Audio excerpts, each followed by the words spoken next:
Shawshank Redemption, the music by renowned composer Thomas Newman is broad in musical themes and extensive in most of them, with a duration of almost 54 minutes approximately and different variations on each theme. With one small exception, we have pre-existing music of greater significance.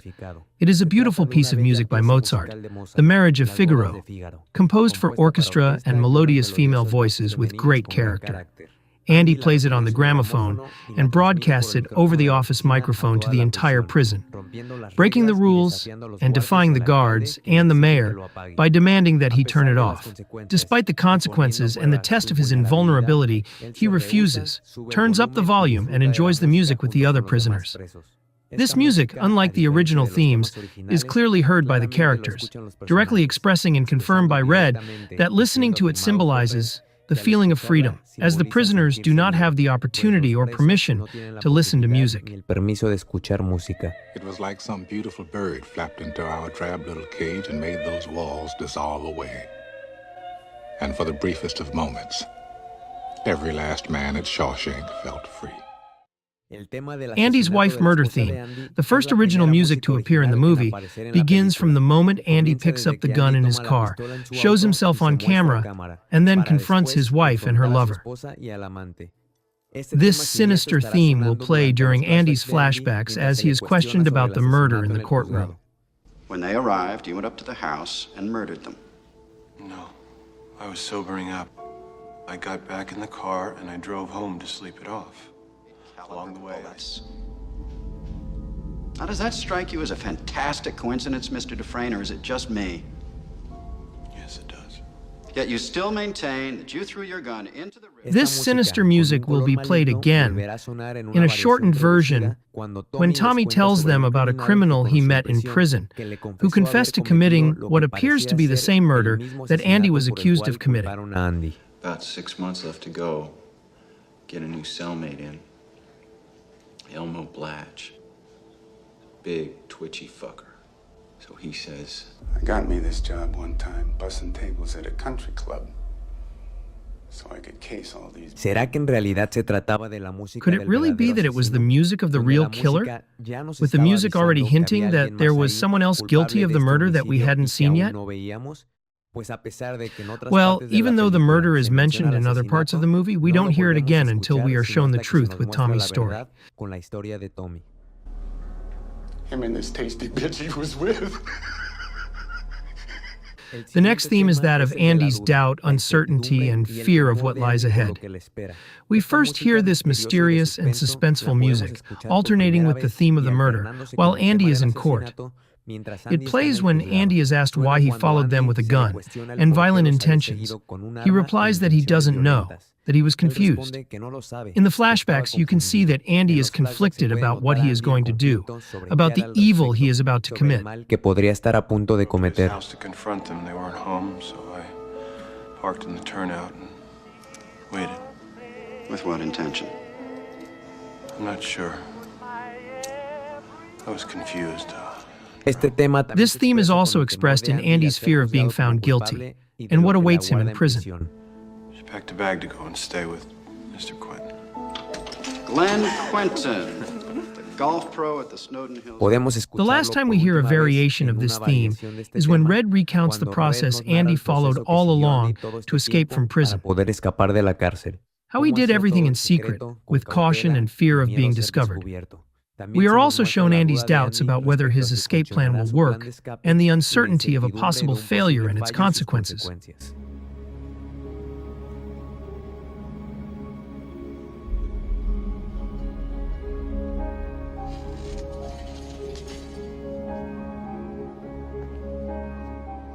Now we have a shared musical theme, that of the prison, which appears for the first time when the new prisoners arrive, and we are shown a panoramic sequence shot of the entire prison.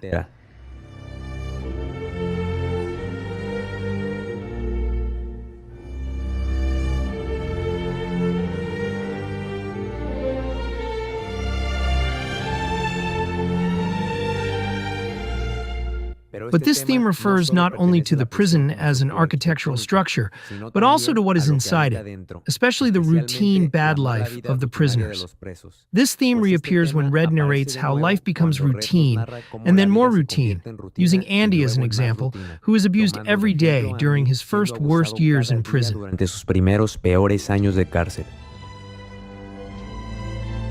Every so often, Andy would show up with fresh bruises. The sisters kept at him. Sometimes he was able to fight him off, sometimes not. And that's how it went for Andy. That was his routine. Coming to an individual character theme, we have the warden's music, which is presented to us for the first time in an anticipatory way, without the warden appearing on screen, as if to warn us of the threat as Andy enters the prison to meet him.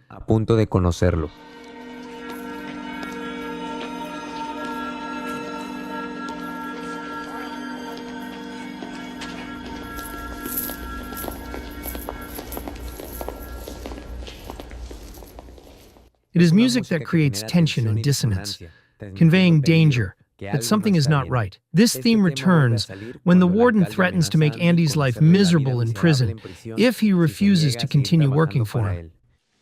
Well, you will do the hardest time there is. No more protection from the guards. I'll pull you out of that one bunk Hilton and cast you down with the sodomites. You understand me? Catching my drift? Or am I being obtuse? And it appears one last time in a more developed variation, with tones of tension and pursuit, when the police are on their way to arrest the warden for his fraud. Here the music expresses that it is he who is now threatened. Samuel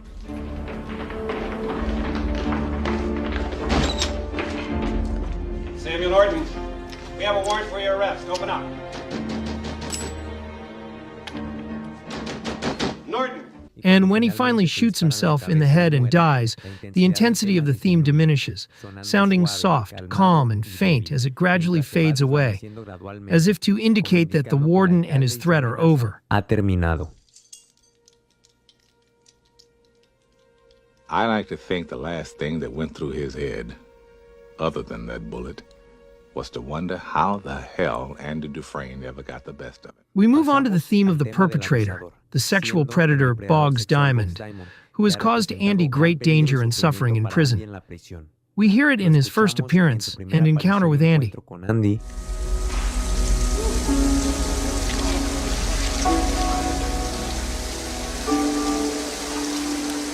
Hey, anybody come at you yet? Anybody get to you yet? We hear it for the second and final time, when Boggs is severely punished, paralyzed for life, and finally transferred to a minimum security hospital. This is for severely injuring Andy.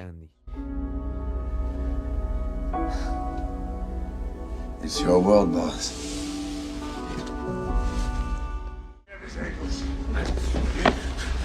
No! No! No! Help! It is worth noting that this theme is not present when these abusers beat Andy, as it is more personal and unique to Boggs. In these scenes, only ambient and introductory music is played to create tension. But when the attack begins, there is only silence to make the scene more raw and to emphasize the cruelty of the act. Get this in your eyes, it blinds you. Honey. Hush. We continue with the theme of Andy, our protagonist, which, although important, is not the main theme of the movie. This music only plays on two special occasions. When Red tells us about Andy with great admiration and affection, as well as their friendship, it plays when they first speak, and he mentions how peculiar Andy was, and how he liked him from the beginning. He had a quiet way about him, a walk and a talk that just wasn't normal around here. He strolled, like a man in a park without a care or a worry in the world. Like he had on an invisible coat that would shield him from this place. Yeah, I think it would be fair to say I liked Andy from the start. And it also sounds when his friends remember him fondly, as Red tells of all the good things Andy brought to the prison, to his friends and all the people there, and how much he misses him. Andy Dufresne, who crawled through a river of shit and came out clean on the other side. Andy Dufresne, headed for the Pacific. Hadley's got him by the throat, right? And he says, I believe this boy's about to have himself an accident. A playful music of stealth and suspense comes in for the theme of Andy's projects. This music plays in the smuggling scene for the hammer that Red gave Andy, supposedly for carving rocks. But we later learn that he planned to use it to dig a hole and escape. This was Andy's first project. Let's go! Some of us got a schedule to keep. Move it! Cut! Move it! It will take a man about 600 years to tunnel under the wall with one of these. It also comes up when Andy goes to work and tries to get funding from the state senate to build a bookstore in the prison. So Andy started writing a letter a week, just like he said. Year after that, he did them all, including the wardens. And it comes up when he devotes himself to helping Tommy get his high school equivalency. As Red rightly says in the movie, Andy needed new projects to keep his mind busy. Andy started him on his course requirements. He really liked the kid. Gave him a thrill to help a youngster crawl off the shit heap. A man will do most anything to keep his mind occupied. Slightly related to the previous theme, we have a little musical theme of achievement and satisfaction. It only sounds twice. When the warden visits Andy to use him in his financial scams, in exchange for making exceptions for him and getting privileges, Andy realizes that he has achieved his goal of getting to the warden and profiting for himself and his friends in prison. Así como de sus amigos en la prisión. I almost forgot. I'd hate to deprive you of this. Salvation lies within. Yes, sir. And we finally hear it when Andy is informed that Tommy has passed the exam and gotten his diploma. Andy has managed to help Tommy, and you can see the look of satisfaction on his face.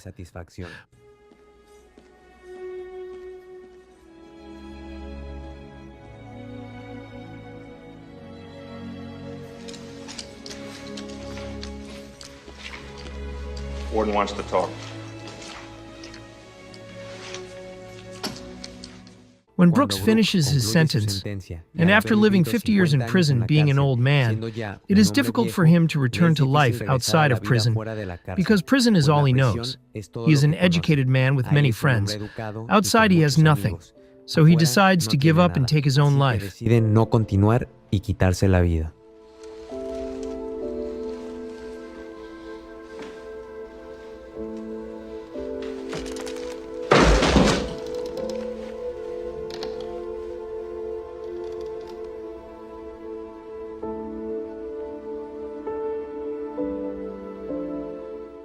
This theme reappears with Red in exactly the same situation, parallel to Brooks. Paralela a la de Brooke.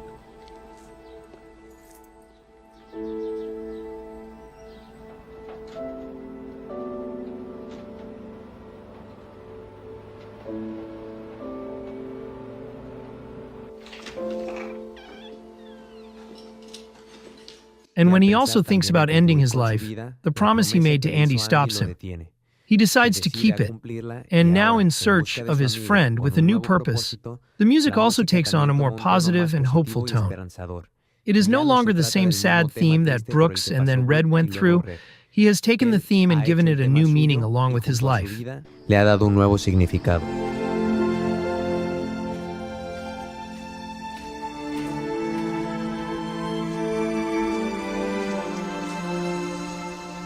This theme plays when our characters feel normal, like free men again.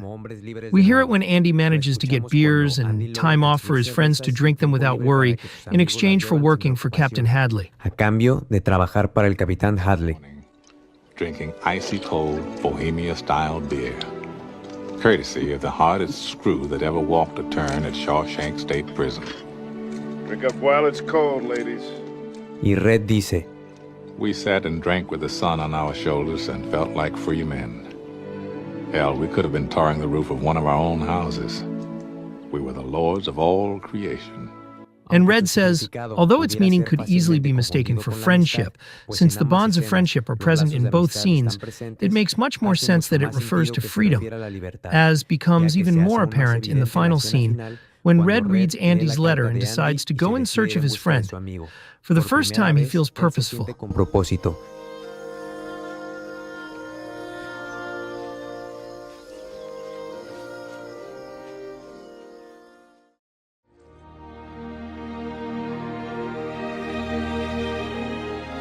For the second time in my life, I'm guilty of committing a crime. Parole violation. And he confirms it by saying, I think it's the excitement only a free man can feel. A free man at the start of a long journey whose conclusion is uncertain. The theme continues to unfold in all its splendor as he and Andy are reunited, living freely once again. And with the same final theme, the movie goes to the credits, thus concluding the story.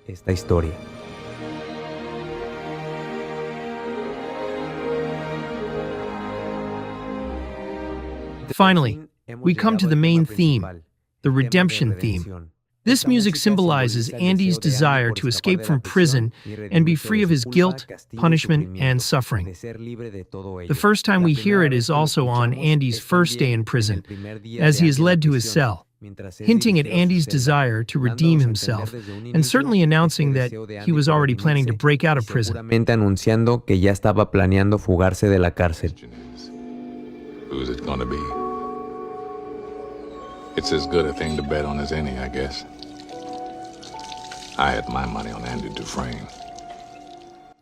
This becomes more evident as the movie progresses, and we hear it in every scene where Andy is in his cell, always thinking and planning his escape, or getting down to work and digging the tunnel. When he writes his name on the wall with the hammer, you can see how fragile he is.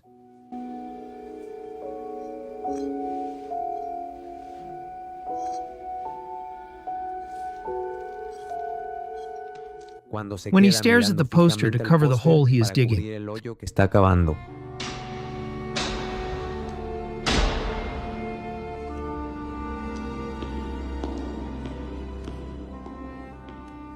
When he tells Red about his wife and how he feels guilty and responsible for her death because he neglected her, which makes his desire to redeem himself clear.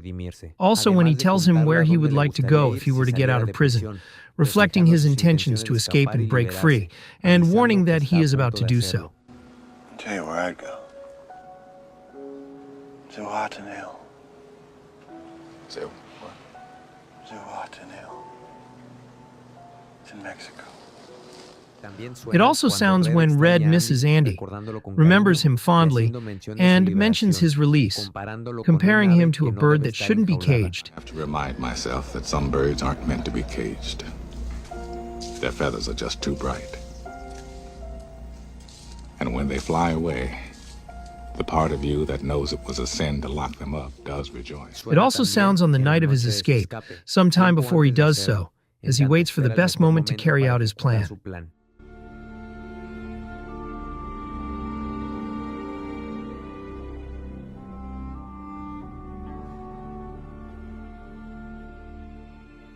Finally, we hear the full development of the theme as Andy escapes from prison, culminating in a grandiose variation with a full symphony orchestra, landing on Andy's successful escape and emphasizing his liberation with great symbolism, thus completing his redemption. Con gran simbolismo su liberación, concluyendo así su redención.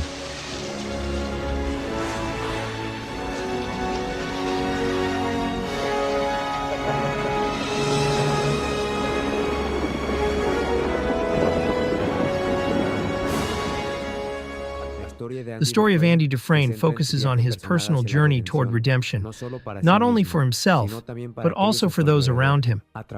Through his actions, Andy inspires hope and change in the lives of other prisoners, especially Red. His ability to maintain his integrity and humanity in such an oppressive environment is a testament to his personal redemption. On the other hand, freedom is the ultimate goal of his redemption. The movie shows that true freedom is not only physical, but also mental and emotional. Andy eventually achieves his physical freedom, but his journey to redemption is what truly sets him free inside.